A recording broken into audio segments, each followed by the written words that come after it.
Well, good morning. This is Gene Harm, and I want to welcome you to the Clinchfield Railroad in Virginia. It's a coal mining railroad, but we have a manifest of boxcars with us this morning and a SD-40, I believe. And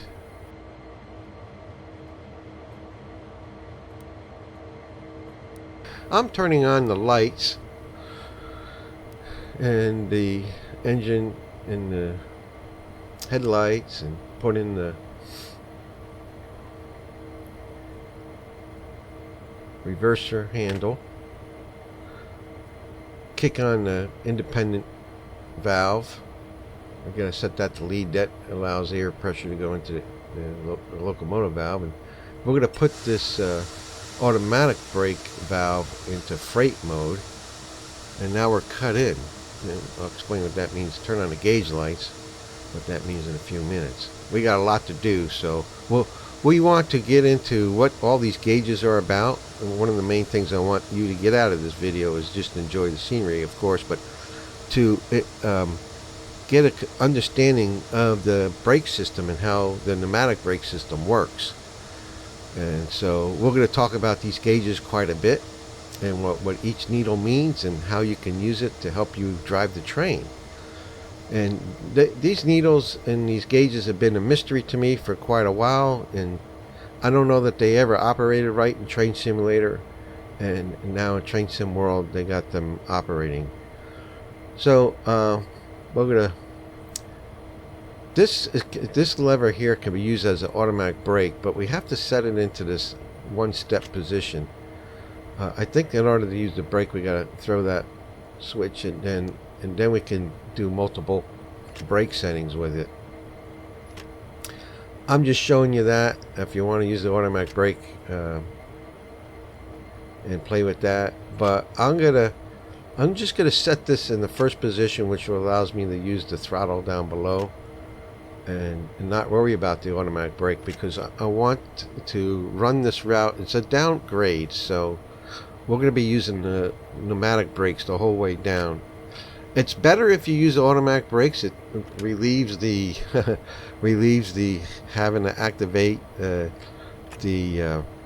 air, and so you don't bleed off all your air and have a runaway train. So it's a good thing to understand the pneumatic brakes in order to manage your overall train better. But for learning, for us to learn the most we can about how the pneumatic brakes work and what we can do to manage them best, we're not going to use the dynamic brakes on this in this video. Yeah, so we got three gauges here, and there's the one on top. There's a box on top that says BR pipe airflow. That's the brake pipe, and then we got our main red handle here, and when we throw it all the way to the left, it releases pressure, and you see the red needle come up on that leftmost gauge, and it comes up to 90 psi. That's because we have this one set into the freight mode. If we had set it into passenger mode, it could rise up to it may be set to rise up to like 110 psi. For passenger mode, but for freight we're setting it to 90. The other needle, the white needle, is up past 130, and that's your main reservoir pressure. We're going to get into the principles of how all that works. I'm just kind of identifying stuff right now. We're looking for this locomotive now that we released the brake valve, we released the air. For the center gauge needle, which is up around 60 some psi, that's your cylinder pipe, the cylinder car pressure, and we're waiting for that cylinder to come on down. So it's going to take a while for that to happen, but when it does happen, we're going to want to see that we don't roll backwards. So that brake cylinder that's on each car of the train, so in a sense, I'm saying that each car in our train has got that brake pressure on it right now. Which means that center gauge is one of the most vital gauges to look at. That's the gauge that tells you how much braking you got on the cars. That's your brake indicator. And so it's a very valuable gauge. You would notice that this SD-40, being an older model, it's not one of the SD-40-2s or something like that sort, only has this doesn't have two duplex gauges. The one on the left is a duplex gauge where you have two needles, but the center one only has the one needle. There may be a little confusion there because the more modern engines, they switch up which needles are doing what, but we'll talk about that later. Because normally, we'll talk about it later. We're trying to get this thing to move, and it takes a while to get it to move because we're still waiting on the brake cylinder to release, and all the brake shoes are still clamped on tight.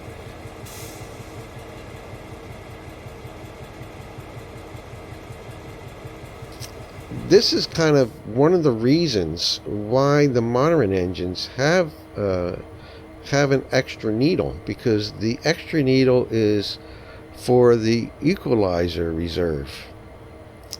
Is that correct? Well, it's for the equalizer. Yeah, equalizer. Let's just say it's the equalizer reserve. And here we go. It's starting to drop now. And apparently this older engine doesn't have the equalizer. The equalizer helps manage all this stuff, and what it does is it allows the brake pressures to be released on each car a lot faster, and it allows them to build up quicker too. And so it's an extra reserve, and the more modern engines have it, so you have the extra needle to show that. That needle usually matches the red needle on this one that shows the brake pipe pressure. When I'm referring to the equalizer reserve. But gotta throw in a little bit of throttle here before we release our brakes, and there we pretty much have an open train, a free rolling train, and our throttle amps are going up, you can see. So that meter all the way to the right, that's the one that shows you how much throttle you got going, and because this locomotive is an electric locomotive, most all are. I mean, usually, the passenger trains, they'll have their overhead lines and get electricity directly to the locomotive like that. But this one here has a generator, diesel generator is going to generate our electrical power, so self-sufficient in that way. But the engine itself is operating on electrical power. And so that's what that ampere gauge really tells us, how much electrical power is being driven. So right now, even though we're not moving, we're driving this. we're pushing as hard as we can without having the wheel slip. So the key is you don't want to burn up the motor. So you're not going to put it in position 4 or 5 or more, or even 3. You want to just do 1 or 2 notches when you're first starting out, until you start creeping along and getting going. So it takes a lot of patience, and especially with this older locomotive. I'm going to flip on the sand switch and also press the sand button. In order to see this stuff, I had to put on the HUD so I could see where my mouse was. But actually, if you turn off the HUD and right click the mouse, you can get the mouse hand like I'm doing now and still keep the HUD off.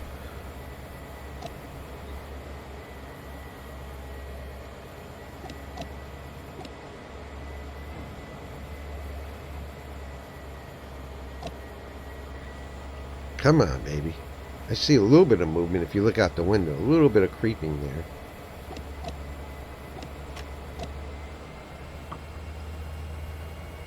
Well, hope everybody's doing well today. Glad to see that there's people out there interested in train simulation, and I would say that the pneumatic air brake system has been a mystery to me, And I go online and I've heard a lot of YouTube videos on the topic, and I'd come out more confused. You see the on the right side, the indicator light coming on and off every time I push the sand button, and then it shows the wheel slip. You see how the wheel slip light came on. That's awesome how it does that. But they're just indicator lights. And I see I got a lot of power going in that on that ampere gauge. Here we go. I think we're moving now. Sometimes if you got a steep hill, you'll be moving forward like that, and then you lunge back.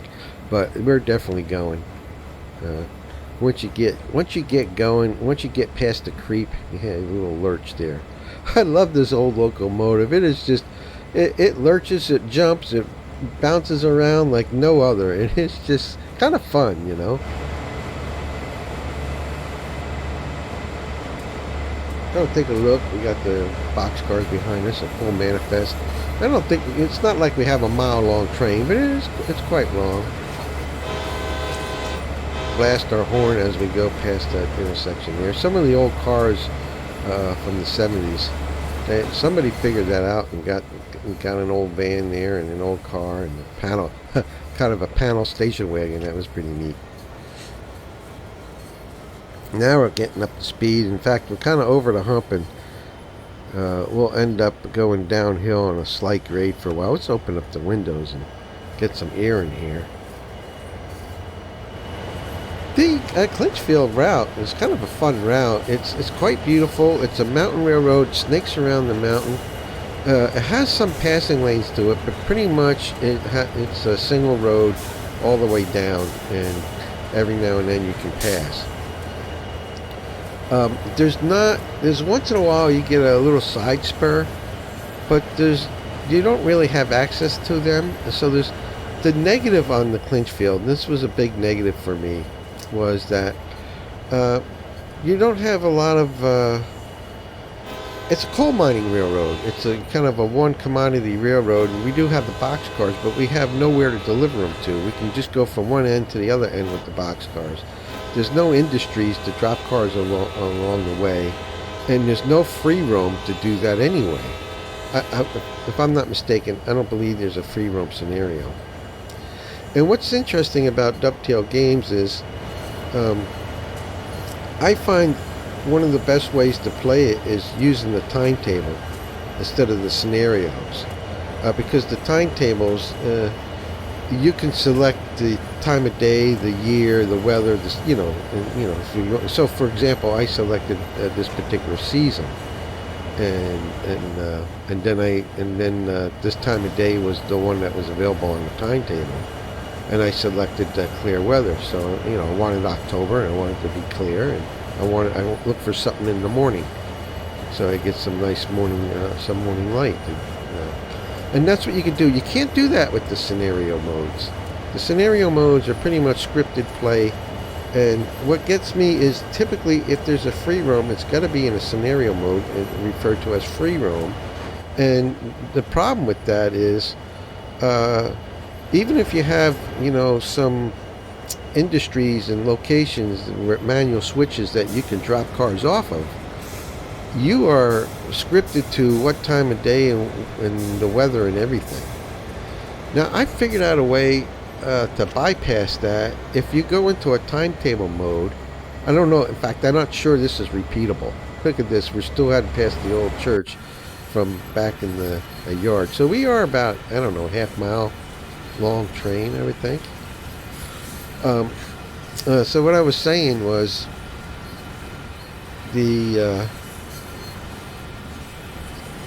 if you go into a timetable, set the weather and the season and whatever you want, and then kind of run that for a moment or two, and then pop out and then go into a scenario. I don't know why, but I folded into like setting it to rain, and then I go into a scenario, and then it would be raining in that scenario. But it would still be scripted what time of day it was and what season it was. So and I don't know if that's repeatable, but That's one of the things about the dovetail games that has been a big criticism is there's not a lot of freedom. You're very limited to whatever they and they'll brag about, oh, we got 50 plays that you can services you can do on the timetables, and we got 10 scenarios you can play, and then we'll add 5 more scenarios, and but it's all what they want to do, and not what you're not free to do it, and unless they have a free roam scenario. But then the limitation is season, weather, and all that stuff. So that's my gripe anyway. And then the other thing is and I love Train Simulator too. Don't get me wrong. This is the one I play the most. I'm really not playing the others. I'm actually still playing Train Simulator, the World, as well, because when they went to Train Simulator World 2, they eliminated the northeast coast. The northeast corridor with the New York City stuff, and I didn't want to lose that route, so I can still play that. I just gotta go back to Train Sim World and play it out of there. It was kind of a bummer that I can't just load up one piece of software and play what I normally am accustomed to. I love the Oakville. It's the Canadian route. I think it's called Oakville or something like that. It has a free roam that lets you completely roam the whole 30. I think it's 30 miles, almost the whole route. There's about 8 miles of it you can't, but most of it you can roam in that free roam scenario, and everything is open for switching, and there's lots of industry, lots of buildings, a lot of doors and spots that you can drop off cars to, and it's got usually has plenty of cars to mess around with, tanker cars, hopper cars, box cars, and it's a beautiful Canadian kind of an industry route. So that's the one that's kind of my favorite, and it's got the most flexibility and stuff that you can do.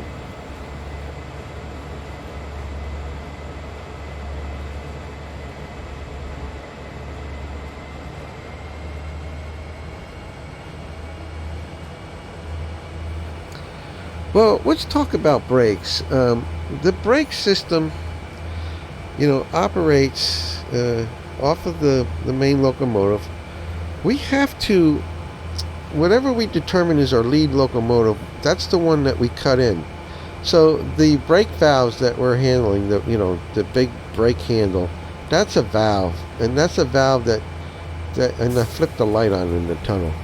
That brake handle valve, that's the one that's going to run the whole train, including any locomotives that are trailing. So we gotta cut that valve. When we say cut in, we mean we gotta activate that valve so the air flows through that valve. But on the trailing locomotives, the ones that are not those valves that we won't be using, we gotta cut them out and turn the air off of them. We don't want those valves to be messing with the train. So actually, there's a spot you can cut out and lift the handle right off. And I'm not talking about the locomotive brake, the lower one. I'm talking about the big red handle. That's the automatic brake, or the train brake that brakes every car in the series, in the consist. So how does it work? That's what you've been wanting to know. This is how it works. There is a brake pipe. This valve, the locomotive valve, which is supplying air, supplies it to a brake pipe, and that brake pipe goes through the locomotive, out the hoses by the couplers. There's glad hands, so you can quick connect 2 hoses dropping off the cars. When you couple up, connect those 2 hoses, and then the air goes into that pipe of each car, and then it runs down the whole train. And then the last car in the train, there's a hose, of course, with nothing connected to it. Notice as I brake, the needles jump a little bit. The red needle goes down, that's the brake pipe needle. and the white needle in the center gauge goes up to 20 pounds per square inch. That means we are braking 20 pounds per square inch on every wheel along the train, including the locomotive. So one of the things is, if you have a real heavy train and you're going down a steep grade, I'm giving a little bit more, so I'm jumping it up to 30 some, almost 40 psi on the cylinder needle, on the brake cylinders, and starting to drop in my speed. And of course, it makes sense to take your throttle down. You don't want your throttle, you know, there are times where you may want to have both the throttle and brake going because you may be going over humps and hills and stuff, and you don't want slack back going back and forth. But right now we're talking about how these things work. And then when you throw the big automatic brake handle all the way to the left, it releases the air pressure, and then the brake cylinder will release, and all of the cars are free flowing or free rolling. And when that happens, the brake pipe pressure goes back up to 90. So I think the best way to talk about this is go through the components, starting with the real car itself. Usually I find that people talk about this starting on the locomotive end. Maybe if we talk about it the other way around, it will help. So each brake car, including the locomotive, has brake shoes just like any car would, and the brake cylinder applies pressure to those shoes and increases pressure as you increase your braking.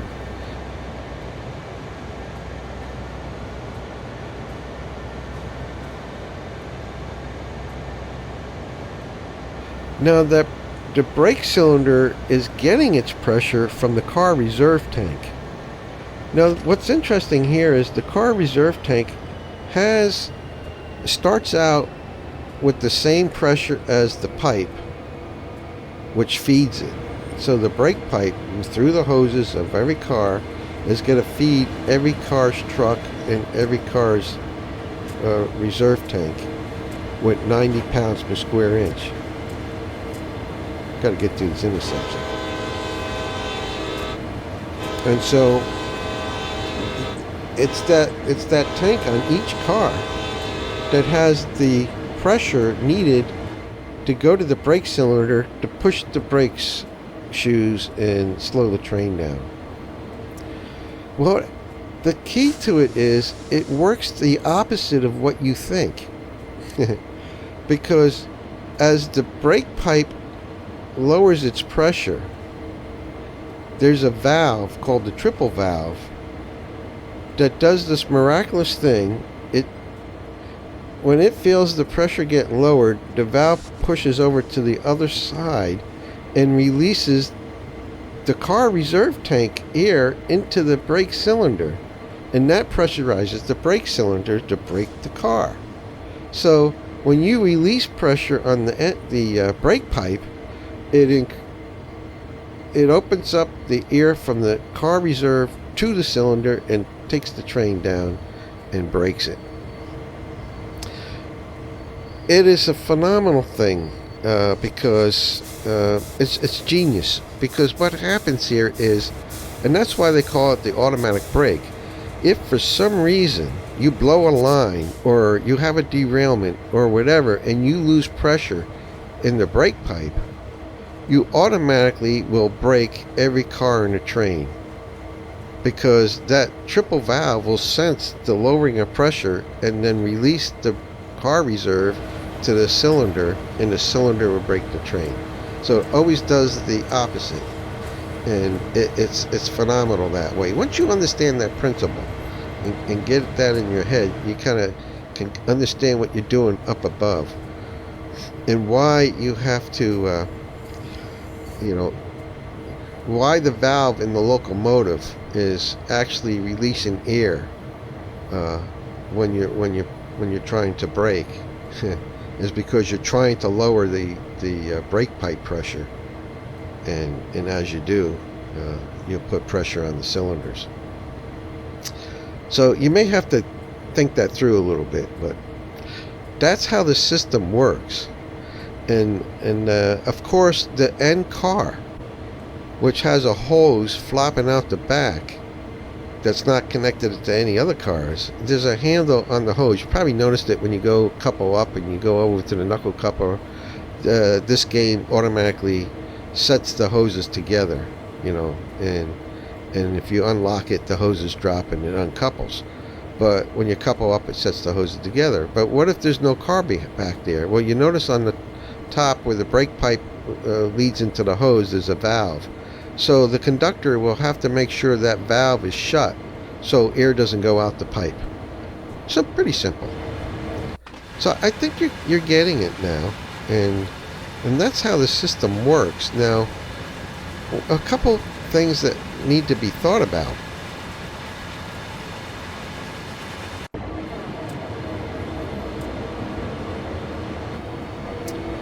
Oh, first, let's kind of take a breather from this discussion. We're kind of running away here at 40. We're going to apply a little bit of pressure, and you're going to see that the cylinder brake now is pushing 35 psi on the brake pads, or brake shoes. I don't know if it's proper to call it pads, but this is where dynamic brakes would help us out a lot. But in order to kind of see this in action, we're seeing that we're flying down here. And we're going about 35. By the way, the speed limit is typically between 25 and 30, almost all the way down the mountain. It fluctuates a little bit, but you know, I'm not that far over speed at the moment. There is, you know, plenty of curve and snaking around the hills and stuff that's going to want you to go a little bit slower.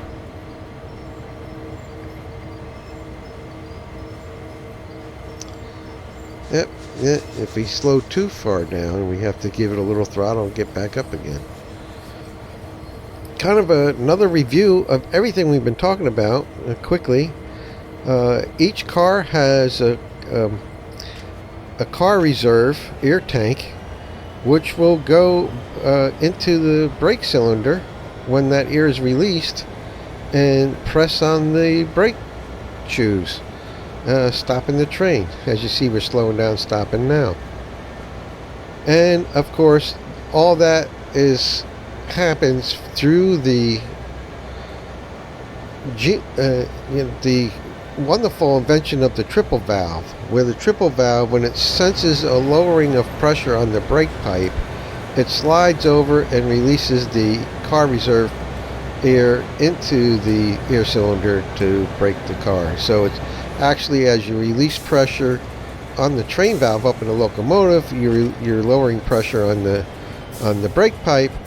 The wonderful thing is then you increase pressure through that wonderful triple valve on the brakes.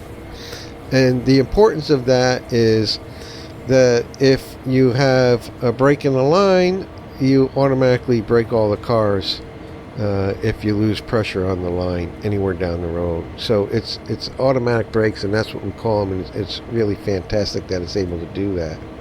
Hopefully you got a better understanding now of what the gauges are telling us. One of the things I wanted to mention is that as I move this handle just a little bit and I put in 20 psi on the brake pads, I can see the needle for the brake cylinder.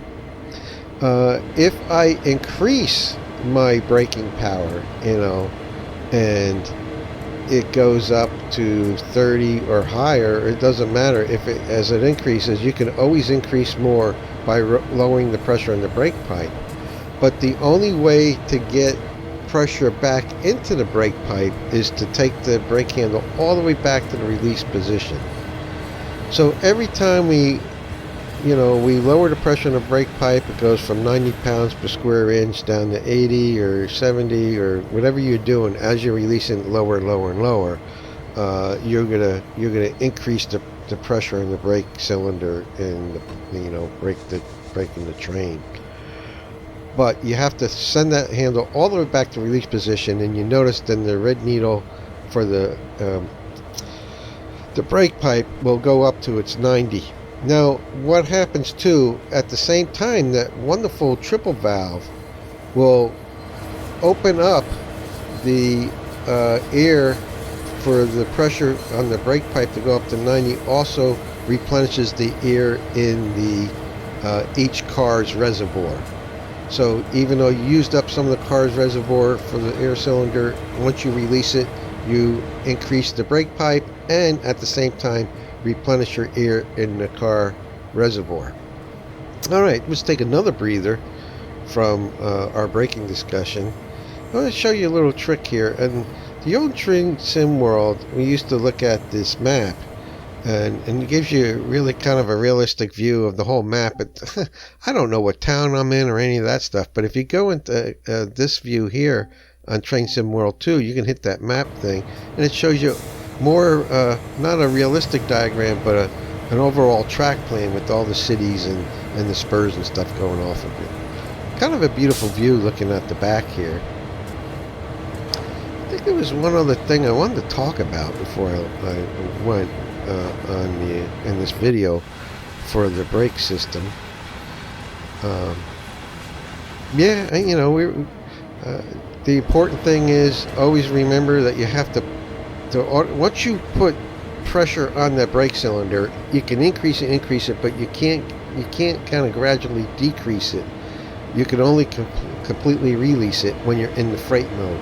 When you're in passenger mode, you can do gradual decreases, but you can never run a freight in passenger mode, because in passenger mode you have you got a lot more air on the main reservoir, like 110 or something like that. But when you use passenger mode braking, what happens is you only get a slight increase on the brake cylinders, very slight, and you almost have to go 80% release on the brake pipe to even get up to 20 pounds per square inch on the brake shoes. This is because you don't have anywhere near the tonnage that you're trying to pull. And so if you look at the HUD I just brought up, I got like 65% here on the HUD, on the, you know, but I got 40 psi on the needle. And then if I go down to 24% on the HUD, my needle hasn't gone down in freight mode. In passenger mode it would. So the HUD is more geared for, you know, passenger riding, or you can just pay attention to the little dials once you understand the system. But hopefully this helped you a lot in understanding all that's going on in the pneumatic air brakes. So you can get a better feel for how to read those gauges. And oh, that's the other thing. I'm having trouble talking this morning. But what we see here with our three gauges is the center left gauge showing us, you know, the main reservoir and the brake pipe, and then that center gauge just showing us the brake cylinder, which is really nice, because now that we understand it, we know how much braking power we got on each truck, because we can look at that brake cylinder needle. When we get into like the SD-40-2s or whatever, the more modern diesels, they have an equalizer reservoir.